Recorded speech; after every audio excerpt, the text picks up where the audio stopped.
When you hear the rhythm, start to move. Hi everyone, my name is Varia and this is Shameless Careers, a podcast about career change. Please subscribe to this podcast on YouTube and podcast platforms to hear stories around how people look for and importantly find careers that they're passionate about. Today, I'm super excited to interview Matthew Jones. Matthew is a qualified meditation and yoga teacher. He's trained at a Buddhist monastery, has a vast work experience in Indonesia and the UK, and now is running his own company, ZenEvents, that's focused on organizing retreats for corporates. And I'm super excited to discuss three topics with Matthew. The first one is what was his personal journey like? How did he discover mindfulness for himself and how did he decide to dedicate his career to that space? The second topic is what it's like to run a wellness business and what tips Matthew would give anyone who may want to start this type of business on their own. And finally, I would love to hear what type of issues do employees face or do employees who come to Matthew's retreats face and what type of mindfulness advice Matthew gives them during these retreats as they are going through the mindfulness practices. So with that, Matthew, thank you so much for being here. And yes, let's dive straight into your journey and maybe let's start from the very beginning. As you were studying at the university, did you always wanted to pursue entrepreneurship or did you consider corporate paths as well? And how did you decide in favor of entrepreneurship in the end? Well, first, thank you for having me. It was a bit of a challenge for me to decide between the corporate path and starting your own business. During university, I had many different ideas that I tried to begin. For example, I started a drop shipping business, was my first one. I was about 19 or 20 years old. Weirdly, didn't have a passion for clothing or fashion, but I wanted to start some kind of business. And you read online about these, I guess, startup businesses for people with little experience who can start a website and make money quickly. And so I was obviously at that age very interested in making money and being a successful entrepreneur.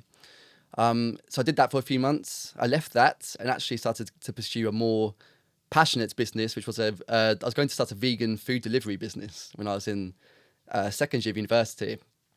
I abandoned those plans as well because of many logistical issues of trying to run a vegan food delivery business when you're in a city. I was in Leeds at the time in the north of England. The city was very built up, very small streets where the university students live, and it was very difficult to figure out how this is actually going to work. So I abandoned this plan as well. And then later on, I actually stopped the whole idea of starting my own business because I was very interested in working in banking. So I was going to start a career in investment bank in London and start working in wealth management was the plan. So that was about a year I was heading for that career path. And then again, I changed my mind and decided that after this journey with mindfulness and learning about ways to deal with my mental health in a better way, I decided to make another turn and go back into the idea of starting a business. However, this time I really felt that after the many attempts of trying to start a business in different industries, that I finally found something I was going to be passionate about. And since then, I've never looked back really. And even today, you know, I still look back and think I could have very easily gone down that traditional career path of going into the banking full time in London. But I'm really glad I didn't because I think I wouldn't have this level of fulfillment that I do now with what I'm pursuing at the moment. And how was it back then? So obviously I can imagine that there was some pressure from your peers who wanted to pursue these corporate paths and there were certain industries that were more prestigious that everyone was striving to get into. And how did you kind of remove yourself from this pressure and actually had courage to go and pursue a different path?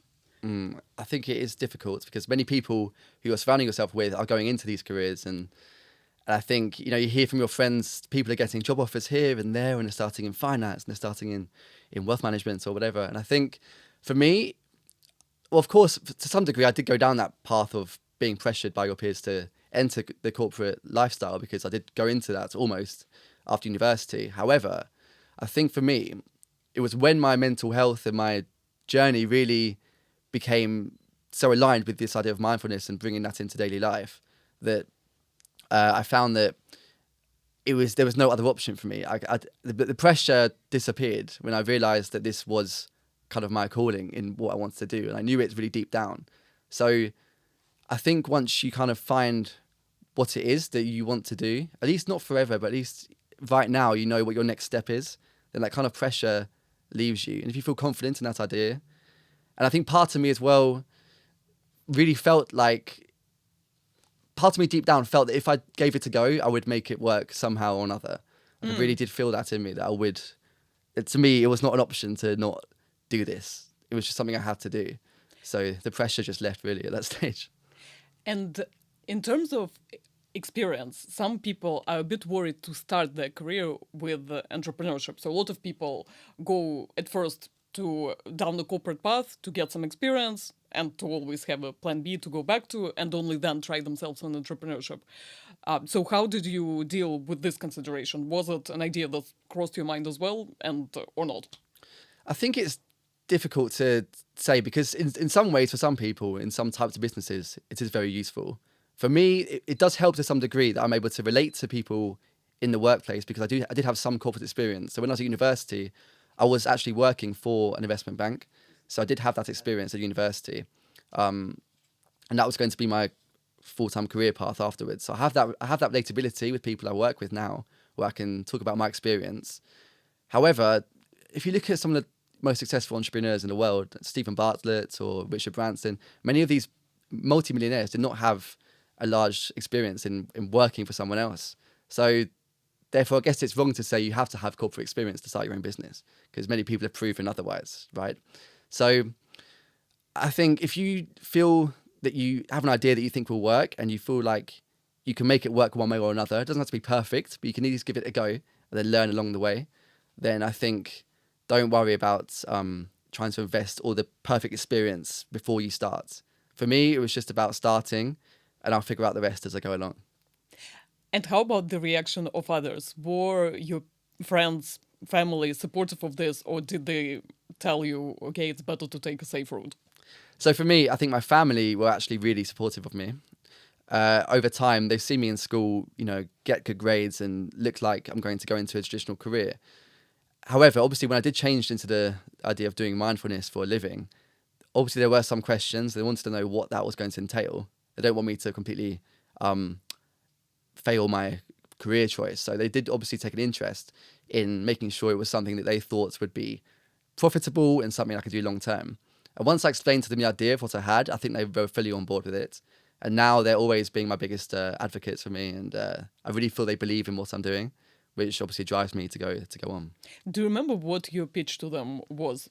Because obviously mindfulness, I still feel like it's one of these emerging spaces. So, of course, yeah, it's a big thing already, but I think it will only grow in the future. But probably as you were starting this, it wasn't even as big as it is right now. So how did you make the case for this, for your parents? It's very difficult because the idea's changed a lot over time as well. So when I first introduced the idea to my parents of doing mindfulness as a living, my original idea was to do mindfulness coaching. So I was going to take one-to-one clients and try and help them to see their lives and the world in a different way than they had before. And then I did try that for a while, and I found that the social media side of it I just hated. I hated being like a content creator, whatever you want to call it, when you're making TikToks and Instagram and all this kind of thing. It wasn't for me. I don't know what it was, but something about it felt wrong. So that was my original idea. And then after that, I took a break from doing the mindfulness as a career path. And I was trying to take some time to think about how this would actually work, what felt right for me, and how could I make this into a career that aligned with my things I like about the world and the things I want to do in my day-to-day life. So I came back to my parents a few months later and I said, okay, well, I've got a new idea. I want to do retreats, because for me, I wanted to do a career where my environment reflected where I'm happiest. And for me, in my personal experience with mindfulness, it's been when I've been on retreats where I've really felt like I'm at peace with myself.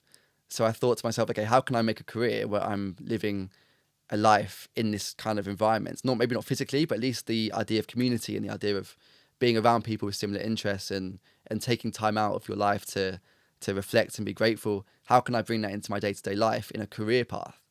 So I was going to start running retreats. And then the biggest challenge I found with that was that it's very difficult to make people who don't know you trust you enough to spend hundreds of pounds to go to a villa in Spain on your behalf and for you to run it and make sure that you can do a fulfilling and successful retreat. So my parents also understood this, and they, just said to me, Matthew, just, you need to do something, you need to pick something. You don't want to keep changing your mind all the time, but you need to think of something that's actually going to have a good chance of being successful in the next few years. So I had to change it slightly from doing these public retreats for people, the general public, and change it slightly and think about a way I could make a profitable career out of it, without having to rely on getting 50 or 60 people every month or however long to sign up to the retreats. So I just put all this aside. I thought to myself, okay, how can I make this easier? Well, if I sell retreats to businesses, I only have to convince one person to go on my 30-person retreat, and they'll bring the other 29 because they're bringing the employees. So that made sense to me that, okay, maybe this will be an easier sell if I can just have a conversation one-on-one with an HR director and talk to them. And then hopefully from there, they will bring the whole crowd that I would need to have a profitable retreat. So that's really where the corporate side came into it. And obviously my experience from being in the investment banking sector when I was at university did help me to have that relatability with them. And that's where ZenEvents started, really.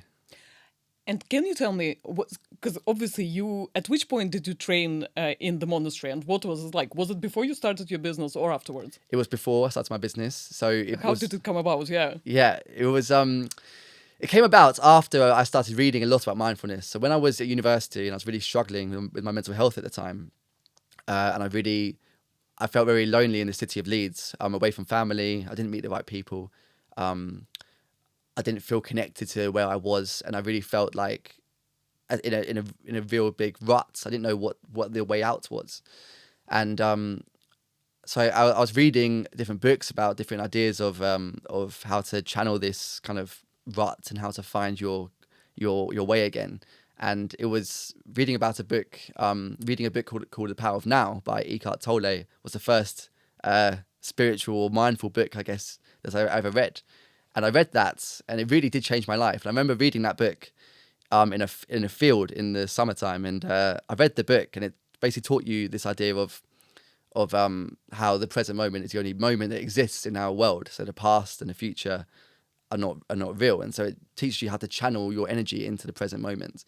And I remember reading that book. Then the rest of that day, I really felt like I was on a completely different level of awareness of where I was, and I was, cycling on my bike afterwards and just going around all the fields in the countryside, and I felt a completely different level of gratitude for where I was.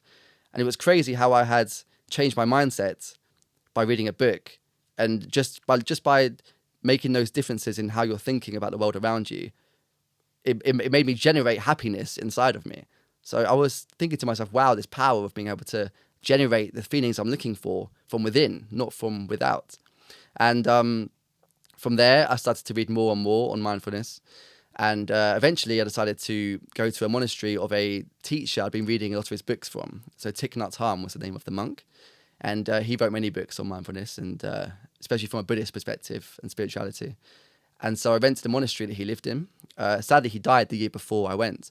But I went to the monastery in France and stayed there, lived there with the monks and the nuns who reside at the monastery, and just lived their day-to-day life, doing everything from waking up at 5, doing meditation with them, going on walks around their monastery, like mindful walks, eating breakfast in silence with all the monks and nuns. And it was really different to what I expected as well. They were very laid back, which I didn't expect. So a lot of them had an interest in table tennis or football. They have like a football pitch in the monastery which they play with. They have table tennis. They have this hacky sack game they play with a beanbag. They had all these kind of different things I did not expect that monks would do. And when I was there, I just had the most amazing time, and I was so incredibly happy. And it was actually, I was at the monastery when I got my degree results, and I opened the results at the monastery. And before the trip, my mum and dad was saying, "Oh, it's a shame you're at the monastery when you open your results, because if you don't do too well, then you're not going to be with your family. You're going to be in a monastery." And I opened them, and I did well, but I didn't get as high marks as I wanted to get. However, when I opened them, I literally could not care less about what I was reading. I just looked around me, and how this is about day 5 of me being there as well, so I'd had some time to settle in. And I looked around me, and I was just so already happy. And I looked back at this piece of paper or this email, And I was thinking, why this does not matter to me right now at all. And actually that day, after I had put my degree results away and went back to the monastery, and that day I had honestly the happiest day I've ever had in my entire life.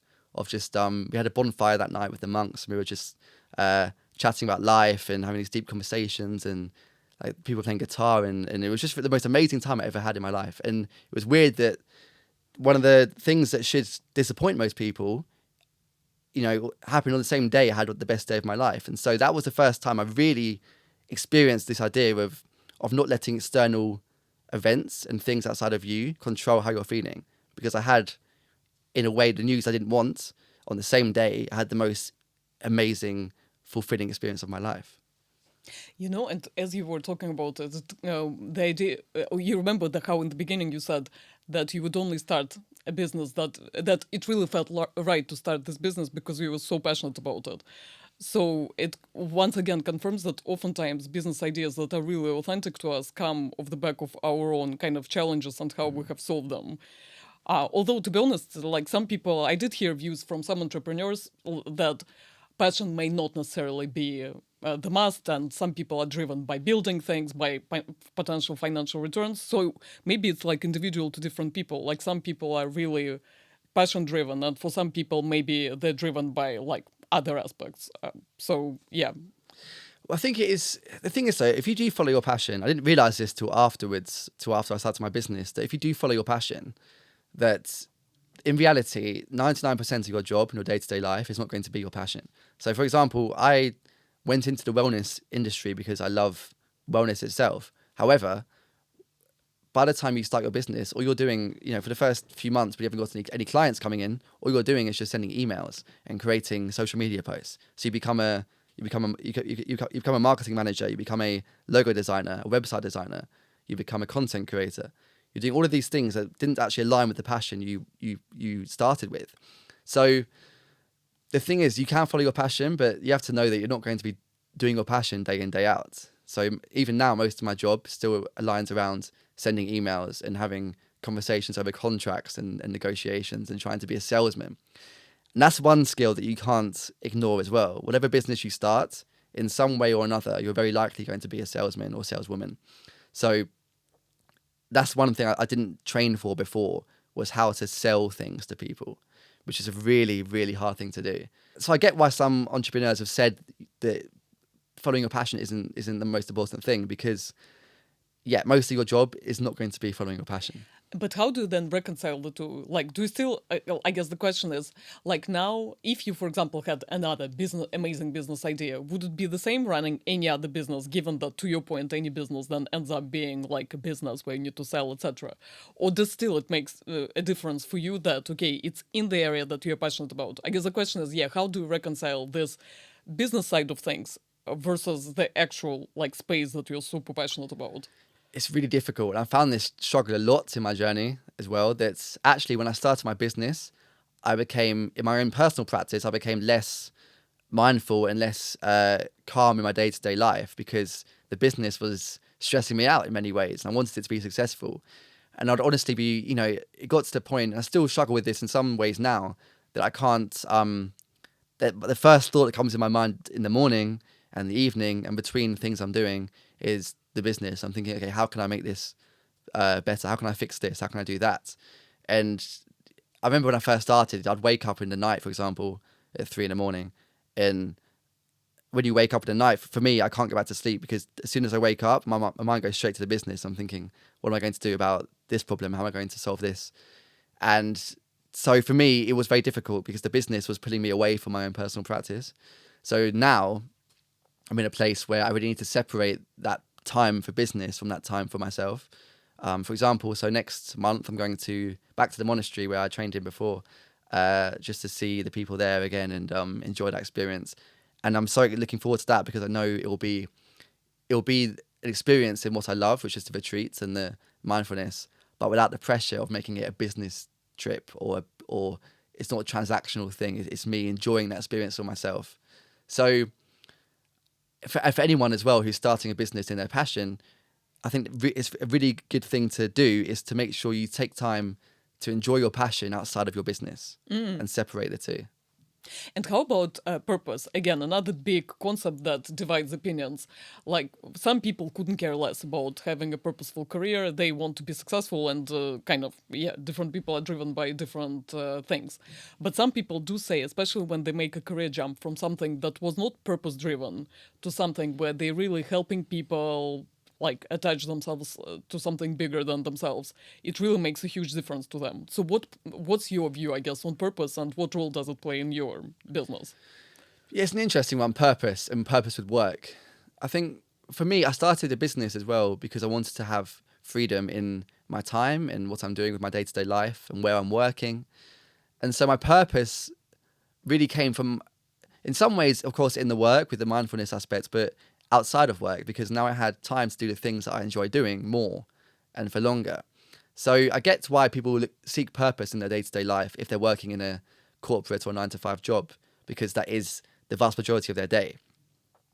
So for me, I find the thing that drives me the most is that I have the time to do the things I want to do in life outside of work. So maybe for some people looking for purpose, it may be a case of, well, if you had a better work-life balance in the same work you're doing, and you could find purpose outside of work, maybe that would give you the feeling you're looking for. And also that makes me think about this idea of finding happiness in work. I think is a difficult thing to do, because you're never going to be in a permanent state of happiness, because I'm sure 5 years ago, looking at me now, I'd be thinking, wow, I must be so happy all the time because I've got this business. But of course, that's not how life works. We have ups and downs regardless of where we are.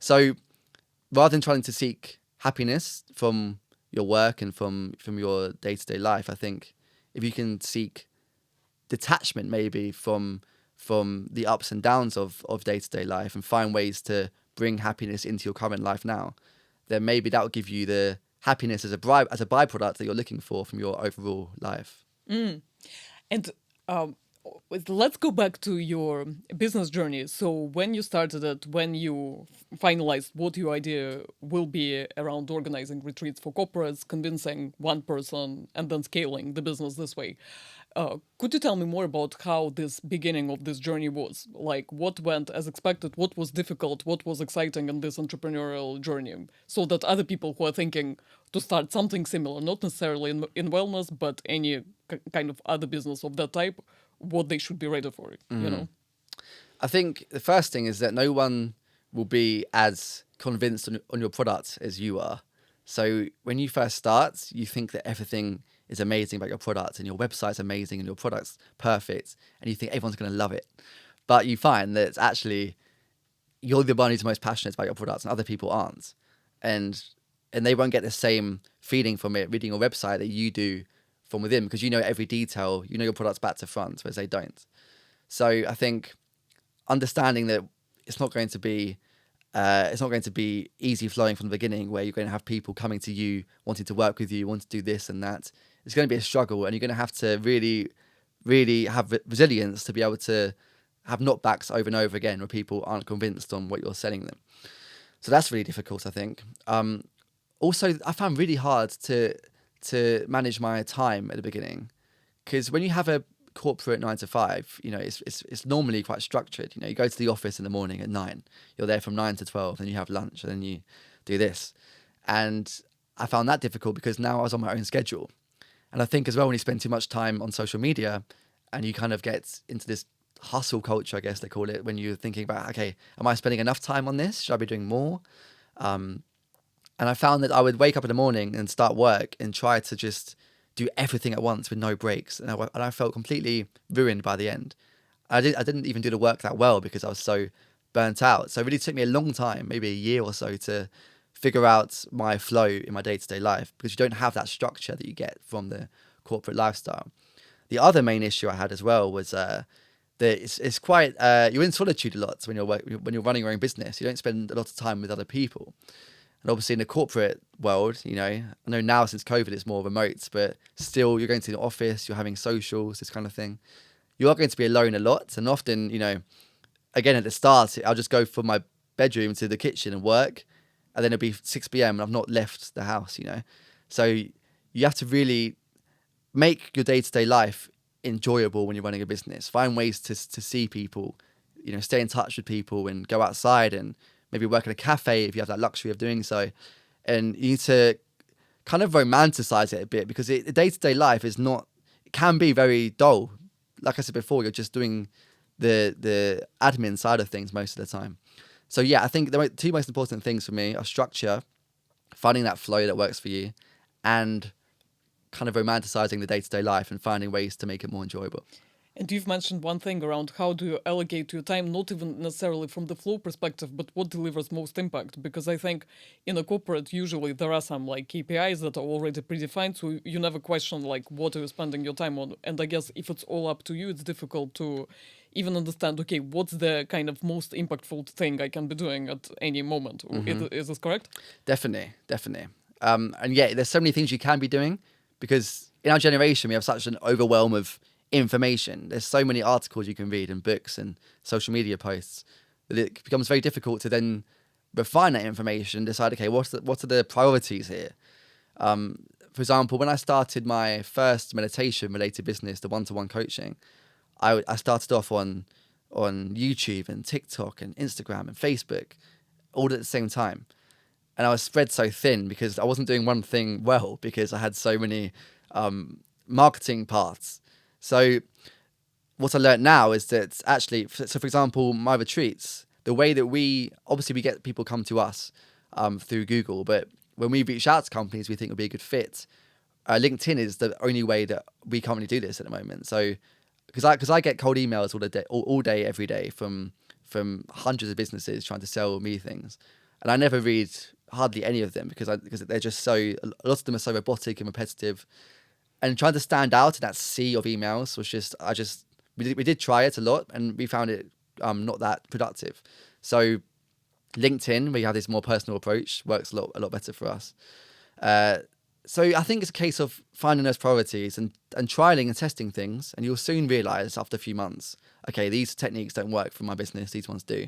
And then bin those ones and just focus on the ones that are giving you results. And if you master them, then your results will be way more impressive than if you just left yourself spread too thin over 10 different priorities. And actually, one question that tangentially is related to what you were talking about. Have you ever considered like tech-back, to be like a venture-backed business? For example, build a mindfulness app. So building a technology business linked to mindfulness. Or was this never a consideration? And given your journey, it was never aligned with your vision of mindfulness?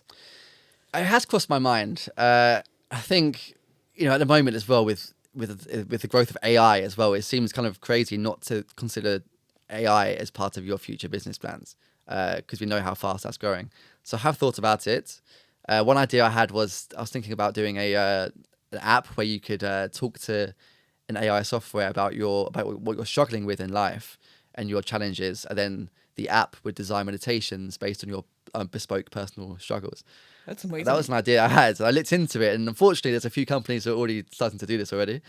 And I had too much on my plate, and I thought if they're doing it already, then they were really far ahead with it. They'd done funding, So that was one idea I did have. But to be honest with you, I'm not a tech lover. I don't really want to be working in that field as much as I do in real life, because I love the retreats because you put the phones away and you put the technology away, and we're just in person. So I haven't really thought about too much in going down the route of tech. So I do get that obviously the financial side of it can be really profitable. However, I don't think everyone should go into it, because we don't need everyone to make their business a tech business. Otherwise, we lose that humanness, that real face-to-face kind of interaction. So for me, I want to keep that as our kind of USP. That is, as the world becomes more remote and more technologically focused, where we're not spending time face-to-face together, we want to keep that as we're the little corner of the world we can come to have that human interaction that you really desperately do need. Yeah, and even by the way you speak about it, it just feels like it's something that's so much more aligned with kind of who you are and what you value, and in fact your business story that you've mentioned, is completely aligned with this format of work rather than some digital tech tool. And in terms of, again, coming back to the business building side, in terms of the financial aspect, what can people expect from the very beginning? Like, do they need to have a safety cushion or like a partner, parents who can support them if things don't go well? And generally, what can they expect in terms of business growth? How quickly do these things start generating some money? Just to kind of set the expectation for someone who may be considering it. Yeah, well, it's a sensitive topic because people are in different financial situations, of course. For me, I had the privilege. I knew that I wasn't ever going to be homeless. I'd have parents who had a house who would obviously keep me there if I had to be in the house. So I was never going to be homeless. So that was a very good privilege that I had, which maybe other people won't have. But for me, I'm a very big advocate for if you're early on in your journey with entrepreneurship. I'm a huge advocate of starting businesses that have very little upfront costs, because then you lose the risk element. Because one of the main reasons people don't start a business is either resources or they're scared of it failing. So by having a business strategy that doesn't require a lot of upfront costs, you remove some parts of that risk and you remove the need for resources before you start. So that's why, since even 19, when I was doing the drop shipping, it was a business that didn't require a lot of upfront costs. The food delivery idea was, again, it was more people placed orders and then I would organise the goods to be delivered after that. So I think the best businesses you can start if you're early on in your journey are businesses where you can start with say under a few £100. So for me, when I started ZenEvents, it was just me, a website, and a LinkedIn profile, and that was it. So yeah, because you are going to make mistakes when you start. So if you can find ways to reduce the consequences of those mistakes, then you can go on for longer and keep making mistakes for longer until you eventually find that success. And let's shift gears completely now and go into the retreat mode. And what type of issues? So obviously you're running retreats for corporates. There are employees. What are these employees usually like? Are they happy? Are they stressed? Like, what are the issues that are most pressing, I guess, that retreats are aiming to help them with? I think the most common one I find all the time is people don't have enough time to do what they want to do in their life because their work overwhelms them. So people who work very long hours find that they don't have the time to look after their family, see their friends, look after their bodies, their minds, do their hobbies. So people are at the moment, very overwhelmed with being able to fulfill what they want to fulfill in their life. And often people bring this overwhelm to work. So they become stressed out at work and they start to project some of this stress onto other people. And you start to foster this negative environment, which is why mental health has become such an important part of the workplace, because companies are finding that when they don't have a positive workplace culture, their turnover rates are very high, because that energy of being very stressed out and not enjoying your work fosters, and it creates a huge environment in that office, which leads to people leaving. So that's a huge issue. And again, it's a difficult one because obviously I left the corporate career path in part to help me live more aligned to a calmer, slow-paced life. So it's difficult for me to then turn around to people working in these industries still and saying, just be calm, just whatever, because I understand they're in a different environment to me now. However, of course, running a business does come with its stresses. And I know that from my experience in the corporate world at university, I understand the day-to-day runnings of what their day looks like. So we try to teach ideas around detaching yourself from your work so that you don't feel so emotionally involved with the consequences of what happens at work, and also bringing mindfulness into your day-to-day life. So things like, the way you're eating your breakfast in the morning, the way you're brushing your teeth, how fast you're walking in your day-to-day life, your sleep routine, these kind of things. So it's the little nuggets between your work that can decide how stressed or how anxious you're going to be. And through the practices we do on the retreats, we try and show them that actually, if you give me 20 minutes of your time, I can make you feel a completely different person by the end of it. And the more you do it, because your brain's a muscle like any other muscle, the more you do it, the more you practice, the stronger that muscle will be. and you become less swayed by the day-to-day stresses and anxieties of life. So interesting. And one kind of thought that crossed my mind as we were speaking about it is obviously the workplace often wants you to be productive and wired up. So isn't there like a small contradiction between a calm individual who is detached from work and their actual productivity, and how do we reconcile it? It's a really good question, and it's one I've thought about before myself. The thing is, though, when you're in a very high stress state, you're going to be less productive because you can't work as efficiently. Because when you try and do a task, if you've got thoughts running through your head constantly, and you have this anxiety waving through your body, then you can't focus on the task and you can't get it done as quickly.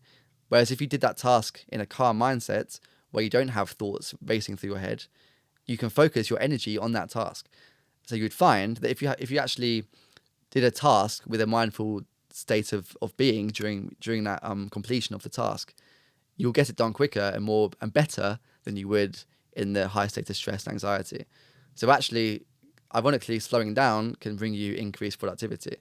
And again, this is why the mental health and well-being is so important in the workplace, and why founders are investing in the well-being of their employees, because they see that having happiness, peace, calm, and fulfillment in the workplace achieves greater results and yields greater profits than an environment about toxic, high stress energy in the room.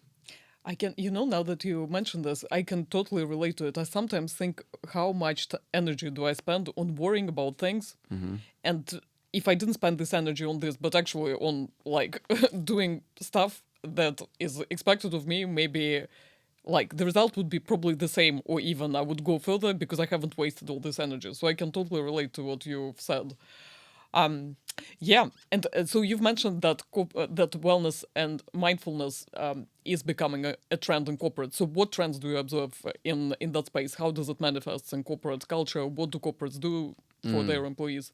I think it's changed a lot, because before COVID, the most common well-being initiatives in businesses were in-office yoga, in-office mindfulness. And of course, since COVID, people aren't in the office 5 days a week as much as they were before. So now it's about finding ways either online or during outside of work hours where you can introduce well-being.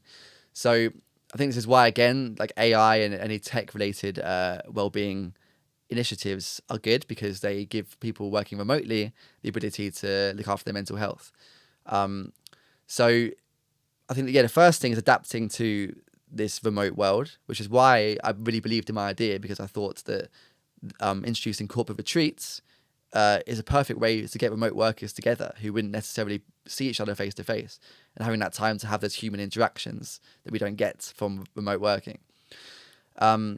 I think as well, at a time, obviously in the UK, the economy isn't performing very well. So I think, again, the first thing that gets cut by businesses when they're lacking a budget is things like well-being and these related things. They're not luxuries, they're necessities, but they can be seen as, in the business world, as things that are that can be withdrawn if they need to be, which is unfortunate, but that is how it is. So again, finding ways to adapt your business that in this economy, businesses will still spend money on well-being, which either you do by cutting the costs, so you reduce the risk for the business, or you are able to convince them that what you're offering will yield a greater profit than the investment they have to make, which is really difficult. But hopefully, over the next 2 years or so, we start to see some improved economic growth, and then the well-being industry can actually blossom how it should. So we'll see. Yeah, and I feel like from big picture perspective, I personally see more and more well-being and wellness type of themes in our day-to-day lives. I just think it's becoming a topic. I do think that there is a shift from the mindset that you just talked about, of you being a productive worker that's aiming to produce as much as possible, towards putting the human at the center. And yeah, I hope that this trend continues, because it's a win-win, right? It's good for people, and it's good for, if we are then happier and more productive, like it clearly makes us better employees as well. And one topic that I wanted to also touch upon, so we've mentioned how you're helping employees to deal with stress, fatigue, like burnout. How about the topic of fulfillment? Do you feel like the practices that you promote within the retreats help with this, or is this topic so grandiose that kind of it's out of scope? It definitely does come into it a lot, because of course, people are looking for fulfillment all the time in their lives. So, I think again, it's about not convincing yourself that your fulfillment has to come from your work. It's about finding things outside of work, because work is just, especially if you're online, it's not even something that physically exists for lots of people. It's just on your laptop, and then once you close that laptop, you're back in the real world. So people spend too much time in some ways focused on how they can improve that fulfillment in work, but they have a whole life outside of work. So the question is, okay, well, how are your relationships with family, with friends? How is your relationship with your body and your physical health and your mental health? There's so many different paths to fulfillment that work is not the only one. So purpose is very important. So I understand that purpose can come from work. However, you can have more than one purpose as well. So people looking after a loved one, or a child, or teachers have a lot of purpose in their life, and they feel very fulfilled in general from their work because they're in service of other people. So I think that brings me on to an important topic. I think this idea of not becoming so self-obsessed, where you need to focus on how can I feel more fulfilled and more happy, where actually in a lot of the time it is about kind of putting that aside and finding ways to connect with the wider world and wider society. Which is why, again, a lot of mindfulness meditation happens in nature, because you can really, when you practice deep enough, you can really connect yourself with the beautiful world that you're in. So it's about finding fulfillment all over, from 360 degrees around you, all over in your life, not just from work. It's difficult, and it's a lifetime journey. It's not something you can learn in one retreat. But at least we can give people who may have otherwise not thought about this some nuggets of wisdom that they might go away with, and maybe do what I did. You read one book and then it changes the whole journey of your life. So you never know. Yeah. And if you could give one mindfulness tip and advice to people to practice, what would this be? Well, there's a lot of tips I could go into. I think Your favorite? My favorites, I'd have to say, just at least day to day, find ways of bringing happiness into the mundane things that you do. So, for example, eating. I think the most important ones are eating and drinking, because people often, in business as well, but like for example, going on a lunch when you're in a business meeting is very stressful for your body, because you're anxious and you're in an anxious state of mind. So people often go their day-to-day life doing the things that are meant to be nourishing and enjoyable, when those times you can really slow down and enjoy the gratitude that you have for what you're doing, are often taken over by work and by stress and by anxiety. So for me, it's things like in the morning when you have a cup of coffee or having your breakfast, don't just put AirPods in and watch Netflix on your phone and be really detached from what you're doing. Actually put that away and see if you can just sit in silence without having to have external entertainment, and see if you can really enjoy and nourish that food. And so some meditations that we do are around gratitude of enjoying a meal, of enjoying a cup of coffee or tea. And even in the monastery, one of the nuns leads a meditation practice where she pours everyone a cup of tea, and then you have to pause and you have to think about the journey that tea's gone on from coming from the earth to coming to a mug in your hand, and who's involved in that process. The farmers, the people marketing it, the people who drove the tea bags to the supermarket, the monastery for providing the tea as part of the experience. And you think about all the journey it's been on, even the water that originally came from the clouds that are in the sky, and how it's come from there all the way into the mug that you're drinking from. And it becomes this magical experience of, wow, the world is so much more intricate and beautiful than you spend time thinking about it in your day-to-day life. So really it is, for me, that mindfulness to me is not something, it's not an escape, and it's not me going off into the woods and just escaping from reality of life. It's the opposite. For me, it brings me into the reality of life, because I'm more aware than I ever have been about how many things I have to be grateful for and how beautiful the world is. Matthew, thank you so much. Let's leave it there. And to be